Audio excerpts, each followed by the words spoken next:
प्रिय दर्शकों, सादर प्रणाम। आपका हमारे वेस्टर्न लीगल इंडिया LLP के YouTube चैनल पे आपका स्वागत है। मैं हूं एडवोकेट SQ काजिम। मैं एक सीरीज़ बना रहा हूं भारतीय साक्ष्य अधिनियम के ऊपर, परंतु 1-1.5 महीने से मैं कोई भी लोड नहीं कर पाया एपिसोड। उसका कारण ये है कि मेरी व्यस्तता बहुत रही, 10 मिनट का भी टाइम नहीं मिल पाया, जिसके कारणवश मैं आपके समक्ष अपनी जुटाई हुई अपने अनुभवों की जानकारी रख पाता। आज मैं एक बहुत ही टिपिकल और विशेष तरह की जानकारी आपको देना चाहता हूँ। जब कोई अनुसंधान को इन्वेस्टिगेटिंग ऑफिसर करता है तो कभी कभी केस की महत्वता को देखते हुए वह गवाहों के बयान 164 में CRPC में न्यायालय के समक्ष मेट्रोपॉलिटन मजिस्ट्रेट या जुडिशियल मजिस्ट्रेट या मुंसिफ मजिस्ट्रेट, देश के अन्य विभिन्न राज्यों में अलग अलग नाम से इस मजिस्ट्रेट को हम पुकारते हैं। दिल्ली में हम इसको मेट्रोपॉलिटन मजिस्ट्रेट कहते हैं, कुछ स्टेट्स में इसको जुडिशियल मजिस्ट्रेट कहते हैं। तो हर स्टेट में कुछ थाने के क्षेत्राधिकार, कुछ थाने के जुरिस्डिक्शन के मैजिस्ट्रेट्स होते हैं जिनके अंडर में पुलिस थाने होते हैं। कहीं 2 होते हैं, कहीं 3 होते हैं। और अगर बहुत ही ज़्यादा पॉपुलेशन है उस स्टेट की तो एक मैजिस्ट्रेट के पास एक ही थाना होता है। उसके अंतर्गत जो अपराध रजिस्टर होते हैं उसमें इन्वेस्टिगेटिंग ऑफिसर की ये ड्यूटी होती है कि वो अगर समझता है कि ये महत्वपूर्ण मुकदमा है, इसका अनुसंधान महत्वपूर्ण है, तो वो गवाही की स्टेटमेंट उस मेट्रोपॉलिटन मजिस्ट्रेट जो उसके थाना क्षेत्र के अंतर्गत जिसको अधिकार है वहाँ अपनी गवाही कराता है। और वो उस गवाह को लेके पहुँचता है, एप्लीकेशन लगाता है और मजिस्ट्रेट को ये प्रार्थना करता है कि इसका शपथ पूर्वक बयान लिख लिया जाए। मजिस्ट्रेट जहाँ पे गवाह महिला है वहाँ पे महिला मजिस्ट्रेट के सामने पेश किया जाता है, और जहाँ गवाह पुरुष है तो वो कहीं भी पेश किया जा सकता है। पुरुष मेल विटनेस किसी भी मजिस्ट्रेट के सामने पेश किया जा सकता है। उसके लिए कोई निषिद्धता नहीं है कि इसको फीमेल मजिस्ट्रेट के यहाँ ही पेश करना है। अब वहाँ पर जज उसके बयान को लिखता है, उसकी गवाही को। और कभी कभी अगर और सेंसिटिव केस है तो उसकी गवाही को लिखने के बाद लिफाफे में पैक करके इन्वेस्टिगेटिंग ऑफिसर को बयान दे दिया जाता है। जब वो अनुसंधान अधिकारी उस मुकदमे में न्यायालय के समक्ष आरोप पत्र, जिसे अंग्रेजी में चार्जशीट कहते हैं, पेश करता है और मुकदमा चलता है, तो नियमानुसार उस मजिस्ट्रेट को जिसने उस गवाही का बयान लिखा है उसको भी सेशन कोर्ट में आकर के अपना बयान दर्ज कराना होता है एज ए विटनेस। साधारणतया प्रैक्टिस ये है कि अगर मजिस्ट्रेट गवाही के लिए आ रहा है या आ रही हैं मजिस्ट्रेट साहिबा, तो उनको न्यायालय सेशन कोर्ट्स अपने डायस पे ही बैठालते हैं अपने साथ, और वो अपनी गवाही देते हैं एग्जामिनेशन इन चीफ। और फिर बचाव के पक्ष के वकील को ये अधिकार होता है कि वो उनसे कुछ सवाल पूछें। मैं यहाँ विशेषकर जो आपका ध्यान आकर्षित कराना चाहता हूँ प्रिय दर्शकों, साथियों एवं हमारे अधिवक्ता गण, हमारे वकील भाइयों, कि ये बयान 376 के मुकदमे में जहाँ पे किसी महिला के प्रति सेक्सुअल असॉल्ट है, सेक्स संबंधित अपराध किया गया है, तो वहाँ पर इस बयान का बहुत महत्व होता है।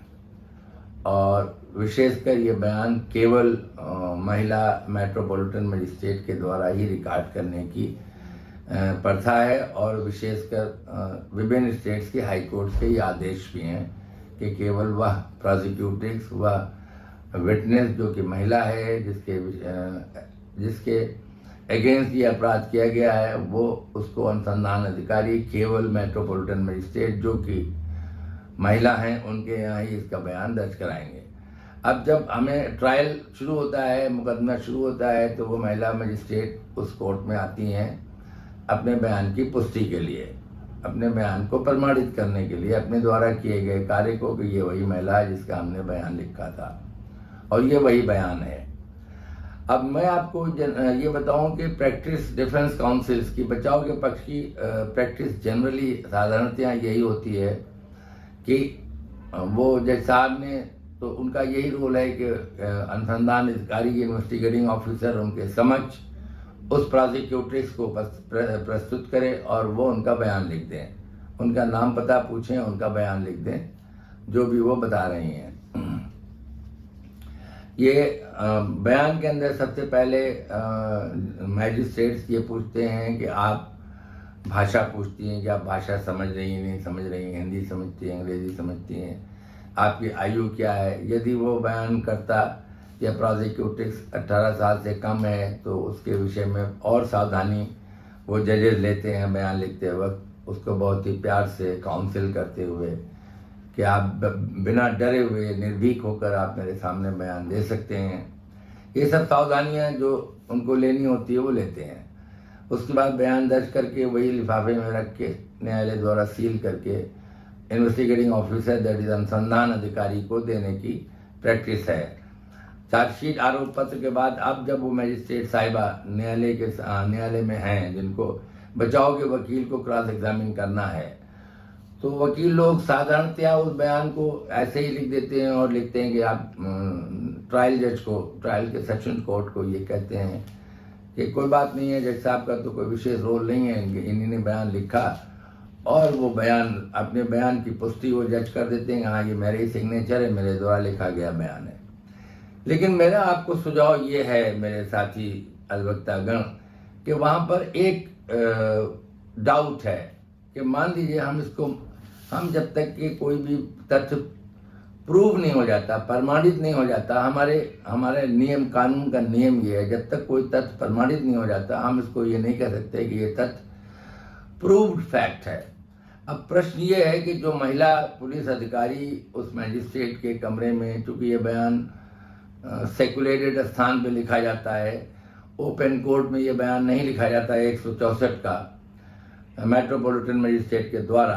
तो ये उनके चेंबर में लिखा जाता है या किसी ऐसे स्थान पे जहां पर केवल वो प्रोसिक्यूट्रिक्स यानी वो पीड़ित हो और जज साहब हो। आईओ साहब को भी बाहर निकाल दिया जाता है, वो भी वहाँ मौजूद नहीं रहते हैं ताकि उसमें निष्पक्षता रहे कि पुलिस मौजूद नहीं थी या पुलिस के द्वारा कोई दबाव नहीं था। परंतु एक बात जो बचाव पक्ष के वकील करते हैं, वो कभी उसकी आइडेंटिटी को असरटेन करने के विषय में कोई प्रश्न उन गवाह जज साहब से नहीं पूछते हैं, और वो बयान, उनका उतना बयान लिख करके, हाँ ये बयान मैंने इस स्थिति में पीड़ित का बयान लिखा, ये मेरे हस्ताक्षर हैं, ये वही बयान है। इसमें कोई अतिरिक्त सवाल उन मेट्रोपॉलिटन मजिस्ट्रेट से बचाव के लॉयर नहीं करते। मेरा अपना मानना है कि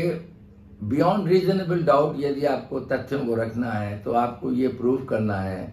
ये सवाल पूछना बनता है कि मेट्रोपॉलिटन मजिस्ट्रेट से जिसने बयान लिखा आप ये पूछें कि जिस समय ये महिला आपके सामने, ये लड़की आपके सामने, ये पीड़ित आपके सामने, इन्वेस्टिगेटिंग ऑफिसर ने लाके कहा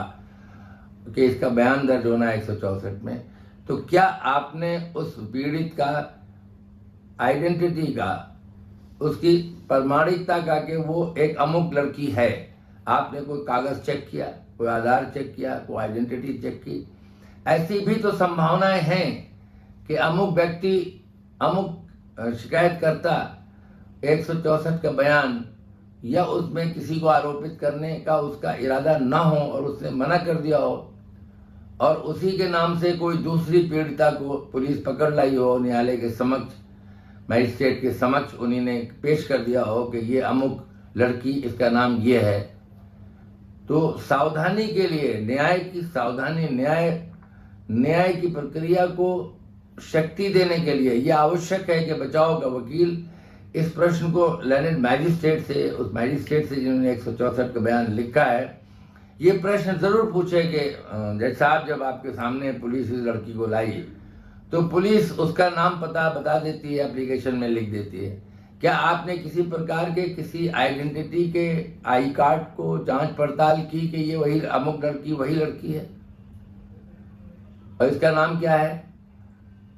और मेरा जो अपना मानना है कि मेट्रोपॉलिटन मजिस्ट्रेट को वहाँ ये भी सावधानी बरतनी चाहिए कि जिस लड़की का बयान उन्होंने लिखा है उसमें उसका फोटोग्राफ भी पेस्ट होना चाहिए उस बयान के साथ,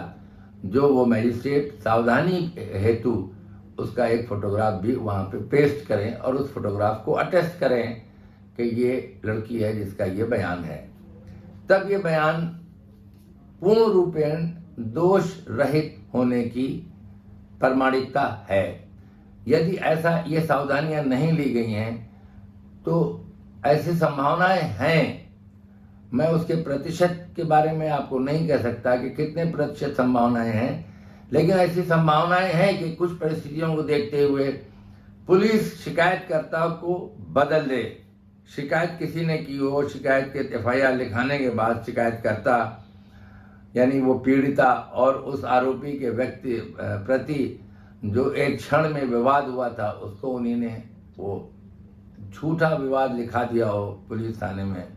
और अब संभावनाएं हैं कि वो न्यायालय के समक्ष बयान देने नहीं आ रही हैं, तो पुलिस कभी कभी ऐसा करने की संभावनाएं पाई जाती हैं। इस संभावनाओं को रूल आउट नहीं किया जा सकता है। अर्थात बचाव पक्ष के वकीलों के लिए यह आवश्यक है कि वो ये 3-4 प्रश्न identity of the witness that is the prosecutrix या पीड़िता से के विषय में अवश्य पूछें उन मजिस्ट्रेट साहब से जिन्होंने वो बयान लिखा है। भाई इतनी से आज इस वीडियो में एक बहुत ही ये टेक्निकल बात है जो हम प्रैक्टिकली इसको हम अनुभव करते हैं न्यायालय में जब हम ट्रायल करते हैं, तो एक छोटी सी राय आपके समक्ष में रखना चाहता था ताकि आप इस विषय में अपनी जानकारी को आपके पास रहे। और अब मैं आपसे क्षमा याची हूँ कि बहुत दिनों से मैंने वीडियो नहीं बनाया था, ना ही कोई वीडियो अपलोड किया। आज का ये वीडियो बस अब पूरा हो रहा है। मैं आपसे मेरा निवेदन है कि आप मेरी इस 1.5-2 महीने की गैप को क्षमा करते हुए हमारे इस वीडियो को सब्सक्राइब करेंगे, बेल आइकॉन का बटन दबाएंगे ताकि हमारा हौसला बढ़ता रहे और आप अपने कमेंट्स अवश्य लिखेंगे। धन्यवाद। जय हिंद, जय भारत।